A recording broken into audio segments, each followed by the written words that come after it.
Rachael, Nasplezes, and I'm going to just talk to you a little bit about a big body of work that I've done for my organisation on the back of the 2018 MIT Bootcamp.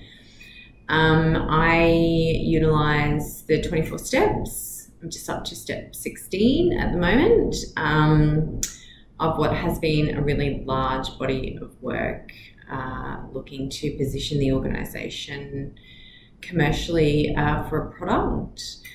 A lot of what I would like to speak about is commercial in confidence. So I have to be really vague about the product, but I will try and provide some value to you in watching this video.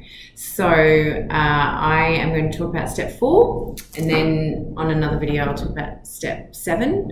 So in step 4 we estimated the total addressable market. Just up front, I want to say there are about 8 people in our team here within the organisation. And they had a whole range of skills. We're in the natural resource management sector, so a really broad range of skills, from senior scientists to graphic designers to civil engineers to wildlife biologists and marine ecologists. So for the TAM, we took our BEACHHEAD. At that stage, we had already undertaken end user profiling. We were in the midst of interviewing through the market, and so we had done quite a lot of interviews. We were starting to get a really rich picture of the problems that were facing the beachhead market. And we dove into a particular beachhead, which was a state government agency. I guess for us it was probably a little bit simpler to build our TAM because we had regulatory drivers around addressing that customer's problem. So essentially the customer under legislation was already addressing the problem.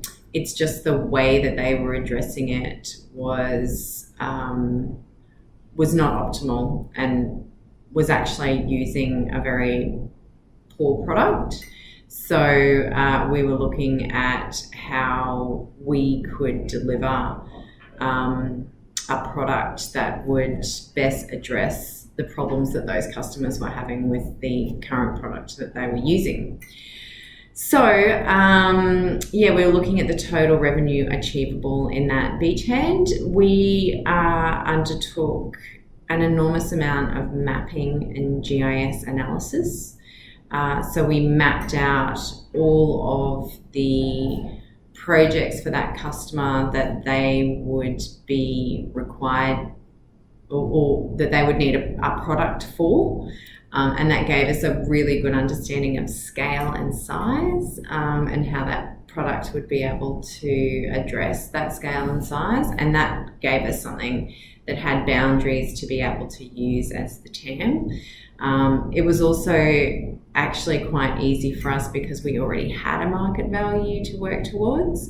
So we were able to use that in being able to develop that TAM.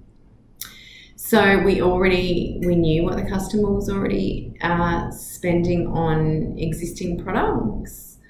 We knew that was addressing part of that customer's pain, but it wasn't addressing it well.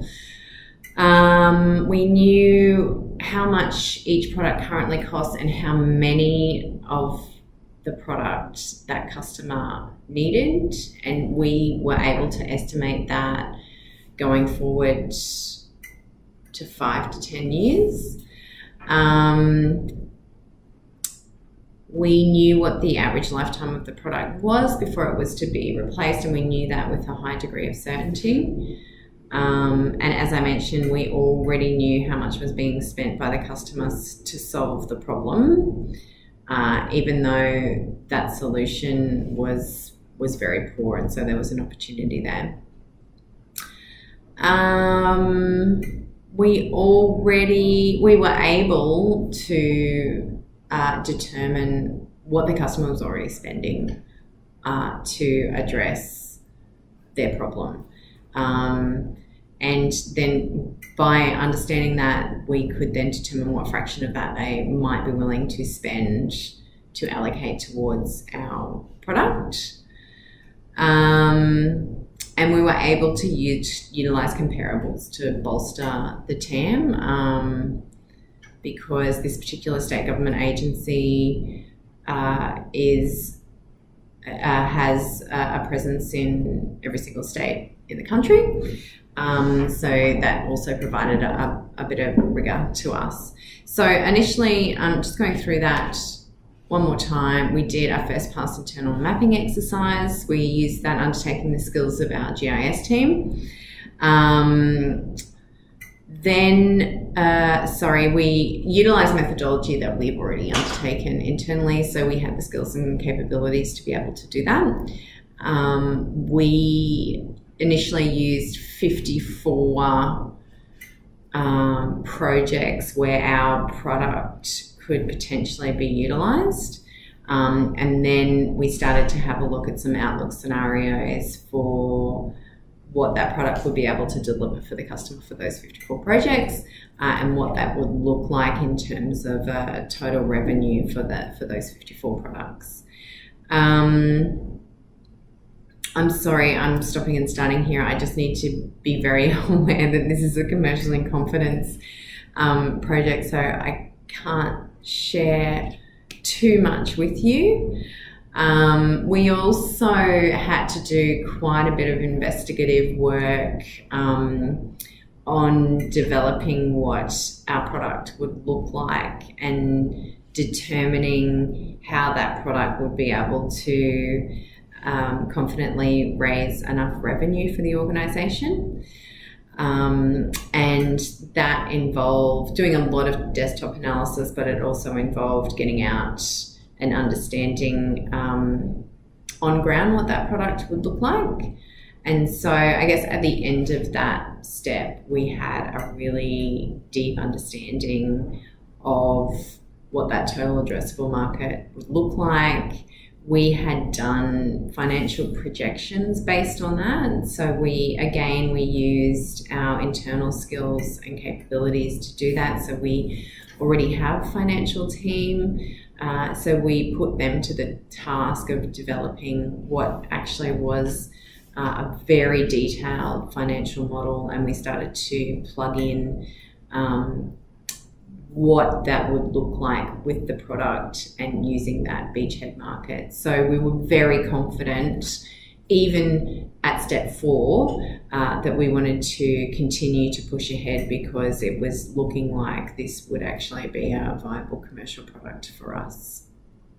I think if there was any learnings through step 4, it was key was to keep the team involved. And ensure that we had regular meetings where we sat around tables and we talked about what we knew and what we didn't know. It was a very exciting phase, actually, because we started to understand that this could actually be a really viable product for us as an organisation. And in fact, there were a lot of co-benefits for a commercial product like that to feed back into our organisation, which is a not-for-profit.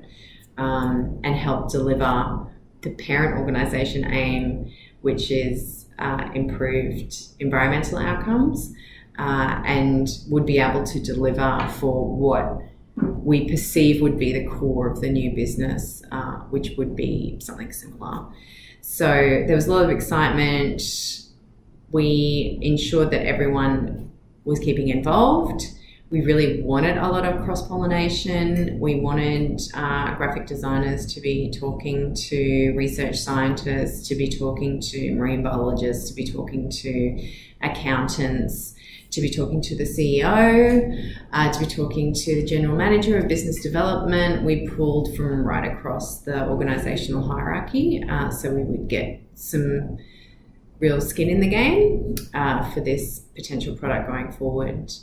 I think also a terrific outcome of undertaking this body of work is the immense amount of business intelligence in terms of the parent company that we got from going out into the market and interviewing customers, customers that may not actually function or form part of what the product may become, but the intelligence that we got from that exercise will continue to inform our business going forward, whether that's with a commercial product or whether that's with the parent company, which was the not-for-profit.